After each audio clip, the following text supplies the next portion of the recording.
नमस्कार दोस्तों, आर के हिंदी स्टोरी में आपका बहुत बहुत स्वागत है। आइए सुनते हैं मुंशी प्रेमचंद जी की लिखी कहानी पागल हाथी। मोती राजा साहब की खास सवारी का हाथी। यूँ तो वह बहुत सीधा और समझदार था, पर कभी कभी उसका मिजाज गर्म हो जाता था और वह आपे में ना रहता था। उस हालत में उसे किसी बात की सुध न रहती थी, महावत का दबाव भी न मानता था। एक बार इसी पागलपन में उसने अपने महावत को मार डाला। राजा साहब ने वह खबर सुनी तो उन्हें बहुत क्रोध आया। मोती की पदवी छिन गई, राजा साहब की सवारी से निकाल दिया गया। कुलियों की तरह उसे लकड़ियां ढोनी पड़ी, पत्थर लादने पड़ते और शाम को वह पीपल के नीचे मोटी जंजीर से बांध दिया जाता। राति बंद हो गया, उसके सामने सूखी टहनियाँ डाल दी जाती थी और उन्हीं को चबाकर वह भूख की आग बुझाता। जब वह अपनी इस दशा को अपनी पहली दशा से मिलाता तो बहुत चंचल हो जाता था। वह सोचता, कहाँ मैं राजा का सबसे प्यारा हाथी था और कहाँ आज मामूली मजदूर हूँ। यह सोचकर जोर जोर से चिंघाड़ता और उछलता। आखिर एक दिन उसे इतना जोश आया कि उसने लोहे की जंजीर तोड़ डाली और जंगल की तरफ भागा। थोड़ी ही दूर पर एक नदी थी। मोती पहले उस नदी में जाकर खूब नहाया, तब वहाँ से जंगल की ओर चला।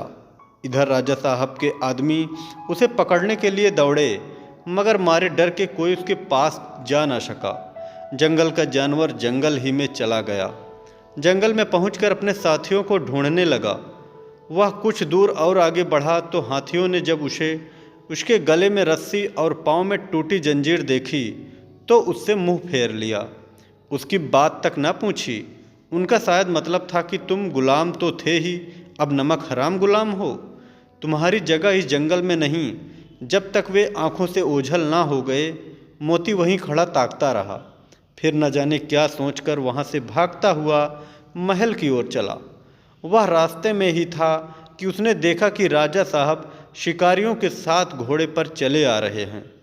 वह फौरन एक बड़ी चट्टान की आड़ में छिप गया। धूप तेज थी, राजा साहब जरा दम लेने के लिए।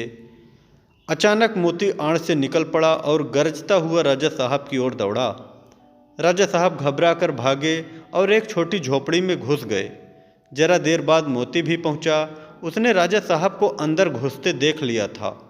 पहले तो उसने अपनी सूंड से ऊपर का छप्पर गिरा दिया, फिर उसे पैरों से रौंद कर चूर चूर कर डाला। भीतर राजा साहब का मारे डर के बुरा हाल था। जान बचने की कोई आशा न थी। आखिर कुछ न सूझी तो वह जान पर खेलकर पीछे दीवार पर चढ़ गए और दूसरी तरफ कूदकर भाग निकले। मोती द्वार पर खड़ा छप्पर रौंद रहा था और सोच रहा था कि दीवार कैसे गिराऊं। आखिर उसने धक्का देकर दीवार गिरा दी। मिट्टी की दीवार पागल हाथी का धक्का क्या सहती। मगर जब राजा साहब भीतर न मिले तो उसने बाकी दीवारें भी गिरा दी और जंगल की तरफ चला गया। घर लौटकर राजा साहब ने ढिंढोरा पिटवा दिया कि जो आदमी मोती को जीता पकड़ कर लाएगा उसे 1000 रुपये का इनाम दिया जाएगा। कई आदमी इनाम के लालच में उसे पकड़ने के लिए जंगल गए, मगर उनमें से एक भी न लौटा।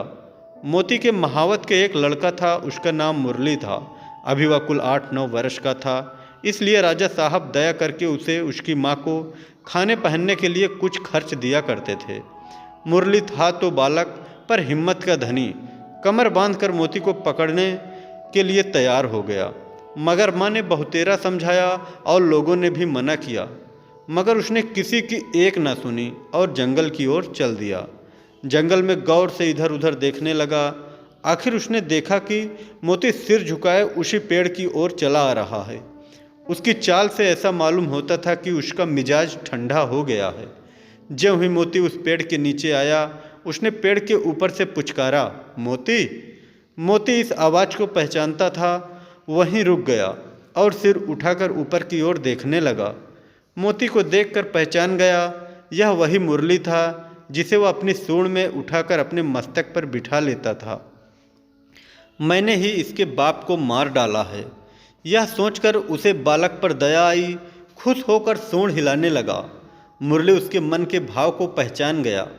वह पेड़ से नीचे उतरा और उसकी सूंड को थपकियां देने लगा। फिर उसे बैठने का इशारा किया।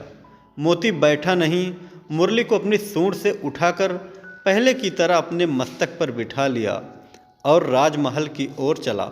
मुरली जब मोती को लिए राजमहल के द्वार पर पहुंचा तो सबने दांतों उंगली दबाई। फिर भी किसी की हिम्मत ना होती थी कि मोती के पास जाएं। मुरली ने चिल्लाकर कहा, डरो मत, मोती बिल्कुल सीधा हो गया है, अब वह किसी से ना बोलेगा। राजा साहब भी डरते डरते मोती के सामने आए। उन्हें कितना अचंभा हुआ कि वही पागल मोती अब गाय की तरह सीधा हो गया है। उन्होंने मुरली को 1000 रुपये इनाम तो दिया ही, उसे अपना खास महावत बना लिया और मोती फिर राजा साहब का सबसे प्यारा हाथी बन गया। कहानी कैसी लगी कमेंट में ज़रूर बताएं। धन्यवाद।